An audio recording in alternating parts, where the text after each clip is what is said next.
Happy Monday, everybody. National Championship Monday, everybody. Purdue takes on Connecticut at around 9:20 Eastern time. So we're going to get you pretty much up there before they tip it off. All right. Well, meanwhile, my name is Scott Morganroth, Motor City Madmouth. This is Monday night. Please be joined by George Eichhorn. George, welcome back. Hi, Scott. Hi, Mark. Good to be back on talking that baseball, man. Opening week is under our belt. All right. Okay, the barber, welcome back. Thanks, fellas. It's good to see you both, as always, on a beautiful Monday evening. It's about 65, 70 degrees out here still in Maryland tonight, so life becomes a little brighter when it's warm day and night. Yeah, it's okay. Hey, listen, we get nice weather all year round. I'm not complaining about good old southern Florida temperatures by any Listen, means. fella, I don't care about that weather down there. I can't live there now. Well, that's why you live there, right? Yes. Okay. So, all right, Joshua Dorr wants to know how many haircuts you gave today. You know what? I gave myself one. That was it today, Josh. That was it. Just one nice, smooth, fresh cut. All right, let me go over some of the topics that we're going to talk about tonight. In a moment, everybody's going to give their national championship prediction. We're going to talk about the Oakland A's, and the bold prediction I made last week is what I call an told you so. Okay, the Miami Marlins lost to the Yankees tonight. We'll get into them. We're going to talk about Tommy John tonight. Something came up that I want to get out there. And Shohei Ohtani. Mark, I'll let you take the lead on that topic. And then we'll be able to get everybody ready for the national championship. All right, with that said, okay, let's lead off with predictions. George, some predictions for tonight. Connecticut versus Purdue. Who do you have? Well, I'm going to stick with who I had originally, and that was Purdue. I know that obviously they're the underdogs. I mean, this Connecticut team they're quite a machine, obviously. They've got everything going for themselves. But I'm going to stick with my Big Ten team, Purdue. They've been hungry for this title for a long, long time, many, many years. And they have to play a perfect game, guys. I mean, the only chance they got to win is a perfect game. And I know that's asking for an awful lot, but I'm going to say Purdue 80 and Connecticut 77. Okay, Joshua, I love what he said. Isn't this baseball talk? Yeah, but of course we're going to give our predictions. Josh, get real, bro. I mean, this is a national championship. So, yeah, we got that right. We're going to get to that in a moment, but I like the way this guy, I got to get him on the air. This guy has potential. All he has to do is go out there and show up, but he's going to get there sooner or later. All right, Mark, give me your call on this. I'm going to ride Purdue right here. I think that the big man in the middle, the 7-footer, he should have been player of the year 2 years in a row. He very well could be. He's a legit player. I hope he transcends, to be quite honest with you, the NBA back to what it used to be with the big man running the middle of the floor and them shooting the ball inside the arc instead of outside the arc. But I like Purdue 85-75. I do. Yeah. I think right. they'll use what they have in terms of weapons down low and take advantage of that.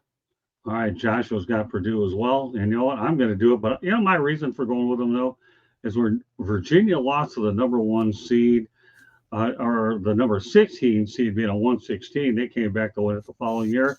I see a repeat of this tonight where Purdue got embarrassed last year. They're going to come back and win it as well.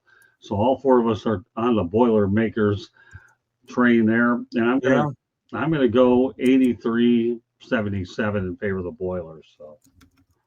Okay. All right. Time to revisit a topic that these two guys weren't sure about, but I was sure. Okay. Is it my I told you so moment? Yeah, I'd say so. Why not? After all, Mark Meredith didn't hesitate to think about mentioning it to me the day it happened, right, Mark? Admit it. Yes, sir. Soon as I heard it, I texted you. Yeah, you sure did. All right. We got Blozo. We got Joshua Dorr. Who else we got? These guys put on a heck of a show on Thursday on Pundits Pundit, man. I ended up with these guys here, going after Jacob Christer. Josh was telling me today, I'm surprised you let that whole thing go as long as you did. I said, how am I going to stop you guys from taking your shots? I said, we had a good show going. You don't change it up if you have something really good going. And we roll with them. These guys are exceptional. These guys are the kings of the chat. And when Joshua's other half comes on, then we got the kings and the queen of the chat. So with that said, we'll talk about the Oakland A's. They're trucking 90 minutes to Sacramento. So, George, obviously you didn't think they were going there, but who saw this coming besides me? Was it a surprise to you, George? Well, not really after I gave it some more thought. The thing is that the proximity thing is an important thing, not only for fans, but also for the club. Because you got to remember their training facilities, their workout stuff, everything is at that Coliseum right now. And the families. Think about this. All the ball player families, the front office families all probably live, obviously, in a greater Oakland area.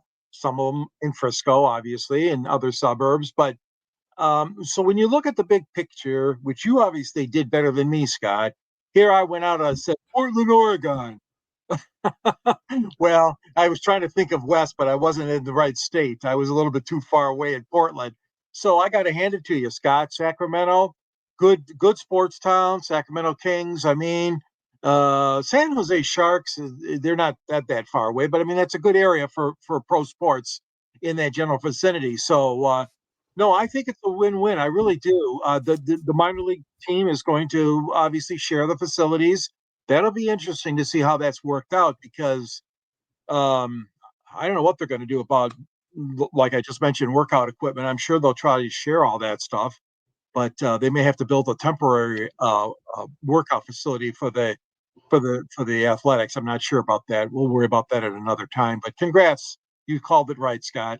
Thanks. All right, let's go back to the chat room real quickly. Joshua Dorr was going back to pundits, and I do want to go ahead and make a quick reference. It was definitely a cutthroat show, but the biggest rule that you have here is if you have a good show going, you have to roll with it. I don't care, and then you do what you have to do the following week. So, but meanwhile, the chats are coming in right away. So, all right, give me your takes on this, Mark. I'm going to spin it a different way. Okay. The first thing George said was basically the fans. George, they don't have fans. Otherwise, they wouldn't be in this predicament.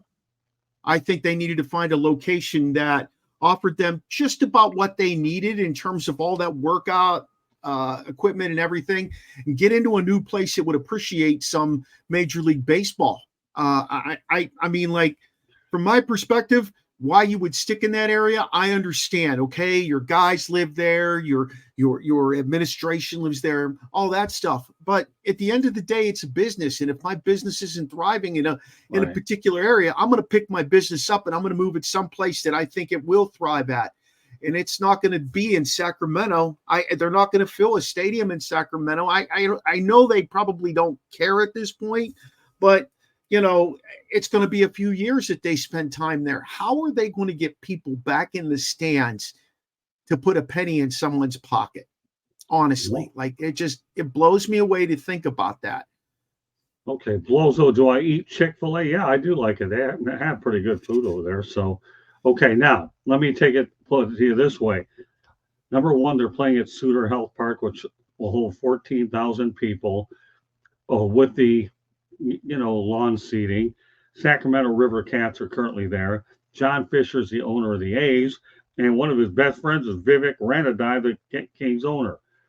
Now, when you put all that into perspective, okay, here's the thing.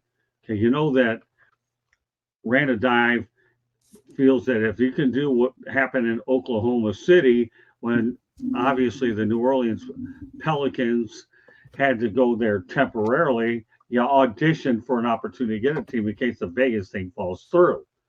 That's item number one. So you got a 3 or 4 year audition to keep Vegas honest, right? Hey, we could stay here. They'll figure out the stadium later on. And number two, Mark, when you look at the A's gaudy attendance figures, if they put 8, 10, 12,000 in that stadium, it's practically a sellout. And you know what? There's nothing like the sound of the crowd, but the problem in Oakland, you can hear the sound of the echoes, okay? And there aren't many. So I think it's in everything to gain, nothing to lose. They had to do something temporarily.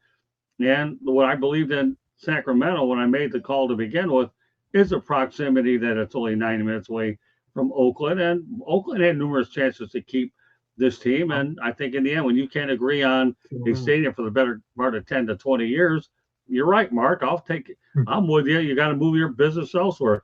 Bear in mind, this will be the A's fourth move in their history. You think about it over the years. What do you have? Philadelphia, then you have Kansas City, you have Oakland, and now you're going to have the Las Vegas area. And you might as well add Sacramento, albeit it's temporary. So, they don't mind going out there and taking the moving truck. So I just felt it made too much sense for me not to, because they weren't far away, and Sacramento is not all that far. It really isn't. So, guys, can I add this then? Sure. I think a better move for them as opposed to Las Vegas would have been Charlotte. Charlotte is chomping at the bit to have baseball there. They've been doing everything they can for how long now to get baseball in Charlotte. I think that from that perspective, I don't understand why these teams are going to Vegas, other than the fact that I know it's loaded with money and they're going to have a payoff there, which makes sense. Like I said, it is a business, but they would fill a stadium in Charlotte every night that team plays home. Every time that team has a winter promotion, spring training, they would fill the stands wherever they're doing spring training at. I mean, I do, in my heart, I believe that when you're going to pick up and move a professional team, you need to move it to a place that you're going to get 100% fan support. And I know a bunch of people who are behind the Charlotte movement, and there are a lot of them. And all right, but the question is, do they have a stadium plan in place? I haven't heard. Yeah, they always say in Field of Dreams, if you build it, they will come. But I haven't heard any stadium plans. I haven't. So but I do believe though that they could get an expansion team, and probably will. With Nashville would be the most logical spot. I don't know whether they go to Canada, Montreal. So if I were going to go out there and say the odds-on favorites get expansion teams, Mark, I'm with you. Charlotte and Nashville would make the most sense. But right now, in the Oakland situation, they wanted to keep the team out west. Yes, everybody's jumping on the Vegas money. Think about it. You have the NBA is thinking about doing it eventually as well. So they're already planting their seeds. So I understand where you're coming from. I don't think it's Charlotte's time yet, but I still need to hear a concrete stadium plan before I can be convinced that Charlotte has anything. Because I don't think they can expand their current stadium in I guess they call it Uptown. I mean, everybody calls it downtown. Everywhere else they call it Uptown, but whatever. In their immediate, what we consider downtown area.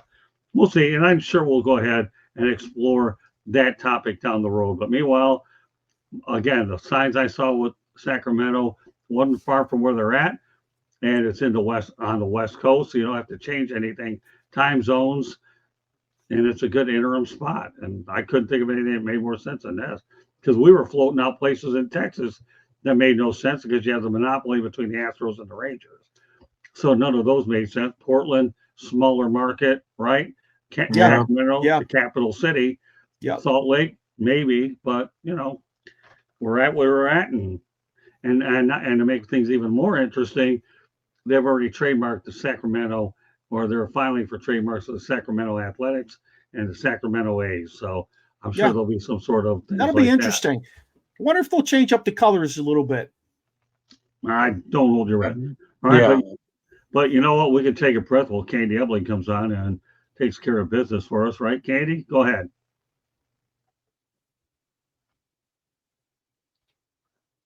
Can't hear you. Of course, she muted herself. There we go. Thank you, everybody. Now we get. Now you can hear me. Thank you, everybody, for subscribing. And if you haven't subscribed, hit that red subscribe button. If you like to listen to podcasts, you can hear us on iHeartRadio, Google, Apple, or wherever you get your podcast. If you have topic ideas, you can always email us, southfloridatribune@gmail.com.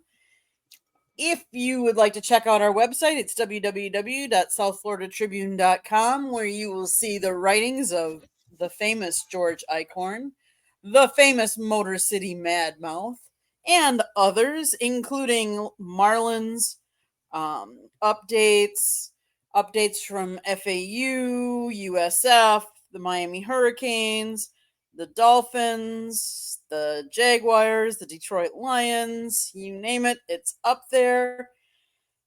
And of course, as always, Scott wrote a book. Please go out and get it.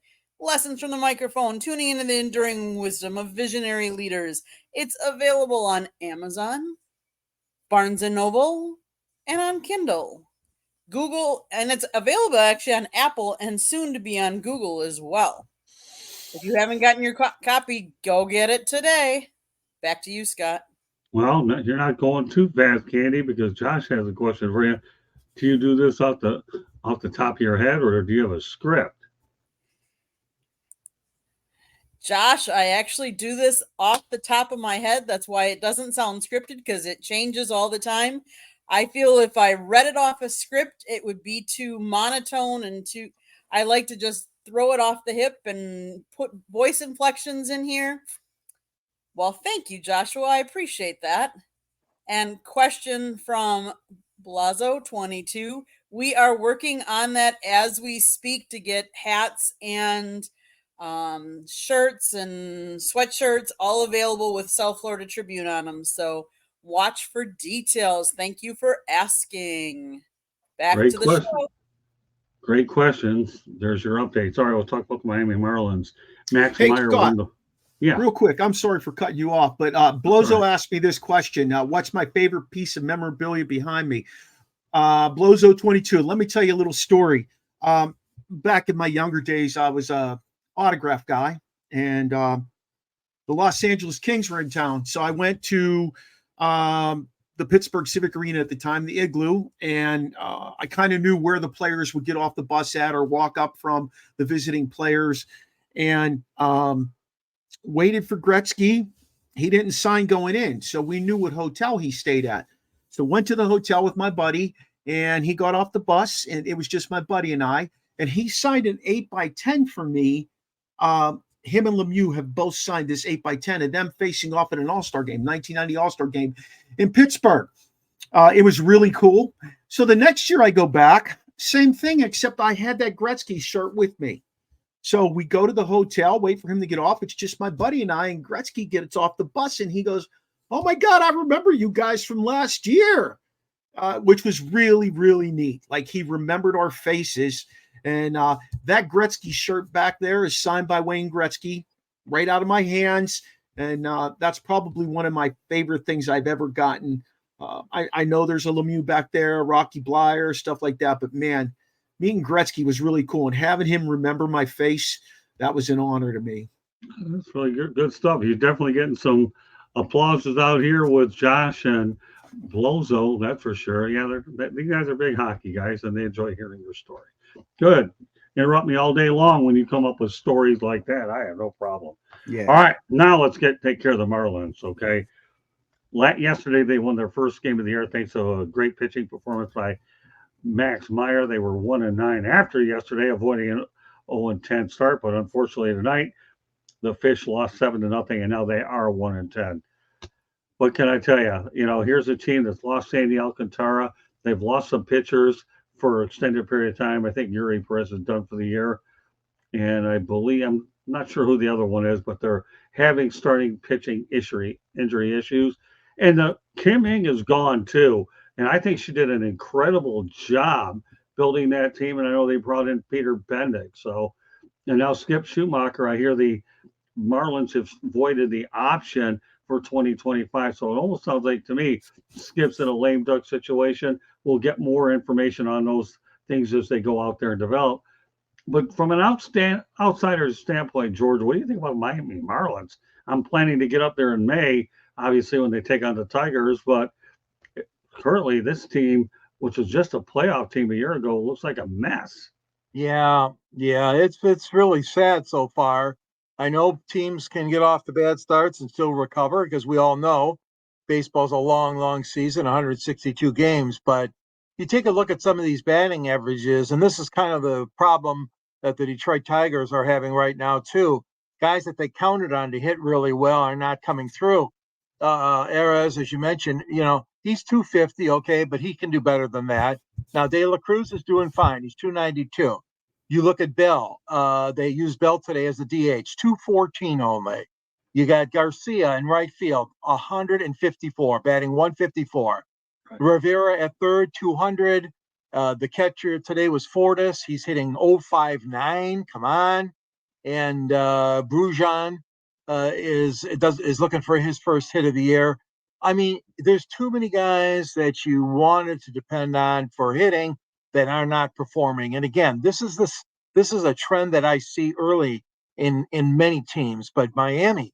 And then, like you mentioned, Scott, they're hit with the injury bug too in the pitching staff. So, Luzardo took the loss today. He's 0-2 already with a 7.20 earned run average, which obviously is ridiculous. So all this being said, things are just not clicking at all.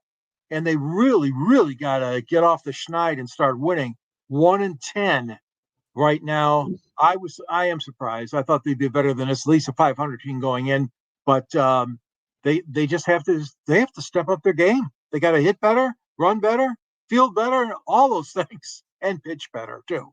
And of course, they traded John Birdie in a trade with the Yankees to pick up a couple of prospects. Hey, Jesse, glad to have you on. What's up? Hey, we're up here right tonight, Jesse. Glad to have you on. Question for George: are you going to watch the Masters this week?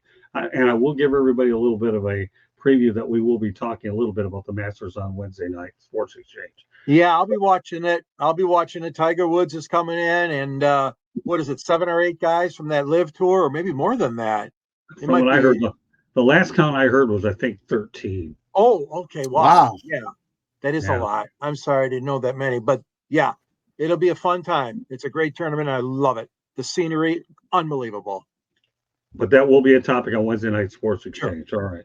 Mark, hey, I'm not with you guys on Wednesday night. Here's a fun fact, though, I saw today. If Tiger Woods qualifies for the cut, he sets a record for 24 times, I believe it is, qualifying for the cut for the Masters. Awesome. Impressive stat. Appreciate it. Both of you guys are really on the money with your stats. So, all right, now let's some thoughts to Barbara about the Marlins. Not looking good early. So, George, again, I'm going to ride George's coattail. I think we think a lot alike. It's a marathon. It's not a sprint. Okay. And I never really, unless you're one of those proverbial bottom dwellers like the Pittsburgh Pirates or something like that, I don't really get my feathers up in a gander early part of the season. I look at it as, you need to be playing some good ball by June, to be quite honest with you, end of May, beginning of June. One of the things that I believe we talked about, I can't remember if it was the first show, the second show, one of our early shows, was how baseball in spring training should be gearing up. It was the last couple weeks. I don't think these guys get enough playing time. I don't think they get enough at bats together. I don't think a regular batting order comes into play until they get to the regular season. And I think that's impactful for a lot of these younger guys who are counted on early on because they had a good year the year before or 2 good years. You still got to provide them with some level of consistency. That's why you see bad football to start the season, most likely, because they don't play a lot of those veteran players until they get into regular season. And it holds very true, in my opinion, for baseball as well. They've got to get in the game. There's got to be a level of consistency. You've got to know who's batting in front of you, who's batting behind you, the style of batter they are, what you can expect from that guy, what's going to be expected of you, and you get up there and actually apply some of that skill that you have to meet that going into the season. I really attribute a lot of Miami's struggles to that. That's where I'm at with it. Well, you both talk about something interesting, though. The one thing about baseball, the words you're going to hear more than any, well, they were counting on him to do this, counting on him to do that, so. Counting on are the key words, okay? Have a great year, counting on him to duplicate that. Doesn't happen that way. Baseball is too difficult to a sport to do that. Yet they have guaranteed contracts, but you just have to hope, pray, keep your fingers crossed. And if they're counting on it, because if you're counting on them and they produce and they're consistent, you're fine. If they don't, you've got big problems. Yeah. And again, I think letting Kimng go was a huge mistake. And I think that Skip Schumacher wasn't happy about the move either. Oh, so you let the person who brought me in, who hired me, I don't know anything about peterbendit, okay? So now I interviewed with her, and Skip will just have to do the best he can to try to make the best of what situation he's in. He will get hired again. I'll say one thing about Marlins managers. When they leave, they do get hired again. Case in point, Joe Girardi had no trouble finding work. Don Mattingly, all right, he's with the Blue Jays now in a high role, but he'll manage again. I don't think there's any doubt about that. And the list goes on and on. So say what you want, but it'll be a long year, and Marlins attendance only figures to go down if the quality of the play continues, albeit a couple of key pitching injuries to start. But they need offense, and George Eichhorn read off a bunch of stats that are certainly not appetizing. Two more topics I want to get to tonight. No parting shots. National championship game tonight. Want to make sure we get you over there. Okay, so here we're gonna. This is one topic I've always wanted to talk about, but for me to do that, I feel that I've had to go out there and have a veteran crew, and I don't think I can do any better than you two anyway. So here's a question to both of you: should Tommy John be in the Hall of Fame? Let me go out there and break down his record. His record was 288 and 231 with a 3.34 ERA and 2,245 strikeouts. Now, he's known as the Bionic Man and, of course, Tommy John surgery. So, which is obviously, we're seeing too many of these injuries these days. So, George Eichhorn, give me your thoughts about whether Tommy John should be in the Hall of Fame. Well, that's an interesting topic, Scott. I'm glad you brought it up tonight because Tommy John is one of those pitchers that, even though he lost quite a few games, he obviously was still above 500. You mentioned about the ERA. And listen, Jack Morris got in, and a lot of people didn't think Jack would. Jack got in, Morris did on the backs of the, veterans, old timers, whatever they call that modern era committee. They've got so many names for their committees at the Hall of Fame, but as you guys know, Morris and Trammell went into the same year. Listen, I'm as old as this. 1968, the Detroit Tigers were going to win the American League pennant. Tommy John threw a pitch that got the ire of second baseman Dick McAuliffe, and he was not happy. Dick McAuliffe charged the mound. This is a true story. Charged the mound, and Tommy John was injured by McAuliffe, out for the year with a brawl that broke out. And that's where Tommy John got his first severe injury against the Tigers because McAuliffe, the hot-headed second baseman for Detroit.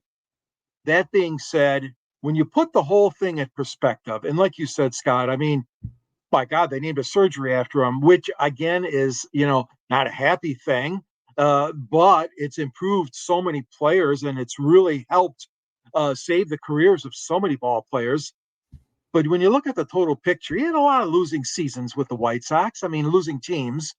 But he kept his, he kept his record pretty good. I like this topic because I think he does deserve serious consideration. Morris got in, and you and I, Scott, have proposed that another pitcher named Mickey Lolich from that era should get a good look, but Tommy John definitely should get a serious consideration, I believe. All right, back to the chat room before I turn over to Mark. First of all, Joshua Dorr, isn't Tommy John a surgeon? I wouldn't be surprised if you Google it, as they are common names. And he's got one sleepwear. I believe there's one of those, but not necessarily related. So good questions, because when you Google up what these guys just put out there, Tommy John is a popular name, albeit we're talking about the baseball version. Okay, Mark, go ahead. When I look at some of the guys who are in the Major League Baseball Hall of Fame recently, they don't compare to what John actually did in his career, to be honest with you. There's guys who are they're getting in because they don't have anybody else to put in, and I don't think that's right. A guy like Tommy John earned it. He played a number of years, very competitive pitcher. The old school mentality, he had to go out there and pitch more than 5 innings before the middle reliever, then the middle reliever, then the 8th inning guy, and then the closer came in. So these guys earned their wares. They earned their victories. And I have no problem with putting a pitcher like Tommy John in. And again, he transcended the game after having his injury into what it is today. We've got guys getting Tommy John surgery when they don't need it to try and prevent it from happening to them. Right. So in essence, he's as big to the game of baseball as Curt Flood, in my opinion, is in so many ways. So here, you got a couple things here. Number one, I said he had 288 wins. So just say hypothetically, even though we know it'll never happen, okay, he's 80 years old, he had gotten 300 wins, you have a different conversation, don't you? Because 300 win pitchers generally get in. Item number one. Number two, I also believe he belongs in the Hall of Fame because, in my opinion, he is a pioneer and a contributor of the game because of what you guys just mentioned, Tommy John surgery. So whether he gets in the Hall of Fame or he doesn't get in the Hall of Fame, this guy's going to be all over the map anyways because of the amount of careers he saved in addition to what he did with his own. Unfortunately, nowadays, pitchers, and I'll get into this next week, but I know that Tony Clark, the executive of the Major League Players Association, is blaming these injuries on the pitch clock being shorter. I'm not going to talk about it tonight. We have too much to get to, but I wouldn't be surprised, but I'm not going there tonight. So, and Josh, I don't know how many stitches you get after Tommy John surgery. Serious? Okay, really? So you want to go ahead? You can research that one. Okay, I'm not touching that. I hate surgeries. I've only had 29 of them, but with all due respect, I do believe in my mind he should be in the Hall of Fame. But again, 300 wins puts it in a different category. It does. Surgery, we're there. All right, Mark, you know what? I'm going to let you take the lead on this last one. You mentioned it to me earlier. We'll go along with it. And after we get done here, everybody will have the opportunity to go out there and talk about what they do. And of course, the national championship tonight is on CBS Sports. I believe Ian Eagle will be on the call with Bill Raftery and Grant Hill, and Tracy Wolfson will be on the sideline. So we'll go out there and pass the torch over to CBS shortly. But all right, we talked about Shohei Ohtani and his first home run with the Dodgers and the teams and the way the team handled it. I don't think it was very good. So Mark, you take the lead on this. So basically, number one, let me put this to you this way. I have lost a boatload of respect for Ohtani.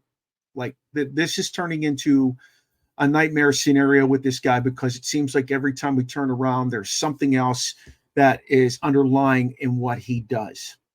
But he hit his first home run, and immediately Dodgers people ran out to the woman who retrieved the home run, and they whisked her away, to my understanding. And they offered her a pittance, again, using that word, a pittance, but a couple of baseballs, a used bat, nothing offered was, I don't believe they even offered her anything signed. And they pressured her into giving that ball up for him without even thinking about it. Now, can you imagine what that ball would have got her on, let's just say, the open market, not even, asking for something from the Dodgers? I mean, to me, it's insane. Now, whether he's behind this or not, I'm not really sure. I know they probably wanted to get that baseball for him because he's their marquee player right now. But I have really, I have a bad taste in my mouth from all the things that are going on with this guy. He doesn't seem to be as likable to me as he was when he was playing with the Angels. He's taken on that Dodger mentality, I guess. I don't know what you want to call it. But yeah, I'm open to hear what you guys have to say about it.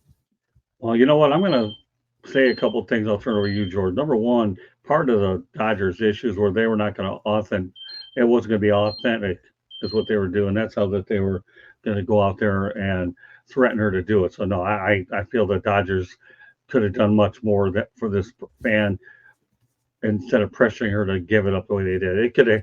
I think it's a public relations headache, but nowadays they don't particularly care, anyways. And yes, at least if those items would have been signed, then maybe it would cushion the blow. But no, this could have been handled better, and I'll leave it at that. All right, I'll turn it over to George. Yeah, I'm not so sure, Mark, that I'm going to blame Ohtani on what things are going or that he's taken on a different personality. I think what's really weighing heavily on him, obvious now, is the situation with his interpreter and that the stealing of his money. That's going to be more than anything weighing on that young man. I do agree, though, that the Dodgers blew it. The situation got out of hand, and like you said, Mark, those were mere pittance that they were offering that lady in return. I don't care if it was a lady or a man, doesn't matter. But the fact of the matter is that then they realized afterwards they looked like stupid fools. I'm sorry to use that language, but they did. Right. And now they opened it up and gave her a little bit more. They gave her some more valuable things from after the initial stink that everybody deserved, that they deserved to receive, because it was kind of like a robbery situation. Whisk her off like she's a criminal or something. or take her behind the scenes so nobody could see what we give her. I mean, that just a silly, they just blew it. It was bad for the Dodgers family. But that being said, nothing can be more valuable than that ball itself. That ball itself, and she had every right to keep that ball. She had every right to get her, like you said, her own appraisals, whatever she was going to do with it on the resale market, on an online auction or whatever. Just hang on to it. So that kind of stuff really irks me because these fans, let's face it, they're diehard fans. Some of them they go to all these games. They're just looking for a little some fun, some bonus. And my God, what bigger bonus can you get by catching a home run ball, especially from a potential Hall of Famer? So, the Dodgers not well at all. Did not do well at all in this situation. But I still love the batter. I still love the enthusiasm he brings to the game. We'll see what you say, Mark. I'm not so sure that's going to happen, but I don't know. George, he's one heck of a baseball player. There's no question about it. And I know he's not going to pitch this year. Hopefully he'll come back next year and pitch again, and he'll be that standout pitcher that he was, hopefully. But what's the worst you can do? Offer her 2 season tickets for the rest of her lifetime? What's that going to cost the Dodgers? That's not going to cost them anything for that. In fact, she's going to spend more money than those tickets would ever be worth. And like you said, like both you said, I frown upon baseball. As much as I love it, needs as much positiveness as it can possibly get with the amount of money that's spent and the amount of, the negative aura that surrounds it. And in so many ways, it needs as much positivity as it can get. And that certainly doesn't add to the positivity of baseball. Okay, so let me close it on this note. Hopefully the Dodgers will understand here the negative talk that's going on around the country, and they'll say, hey, you know what, we could have done things a little different, and they try to get the situation straight. But Josh has a great comment that is grimy. I think that is grimy is probably a pretty good term to describe the way this whole situation looks. It really doesn't look very good at all. I don't like the look on it, but hopefully at some point or another, they'll think this thing through. You know what? We need to fix this public relations. I won't say mess, but to me, it's a bad PR look, and try to come to grips with this woman and see if they could up the ante just a little bit. If nothing else, it's not only a good move PR-wise for them, but it would also make the woman feel better as well. So I'm glad that you brought that up, Mark, and this is certainly the appropriate show to do it. Very proud of everybody in the chat room for their continuous contributions. Welcome, Ralph Williams. Glad to have you on as well. So with that said, as we get ready to go to the national championship, Mark, why don't you let everybody know how they can get a hold of you? Well, you guys can reach me at the Original Sports Podcast at gmail.com. You can also follow me on every possible social media thing out there, anywhere from Instagram to Twitter, to X. I'm sorry, I almost called it Twitter. I'm on Facebook. I'm everywhere. And I'd love for you guys to tune in to us. We go every Tuesday evening at 7:05. Tomorrow we are having a special guest on the show, Matt Miller, a draft analyst from ESPN. So we got to go a little earlier tomorrow.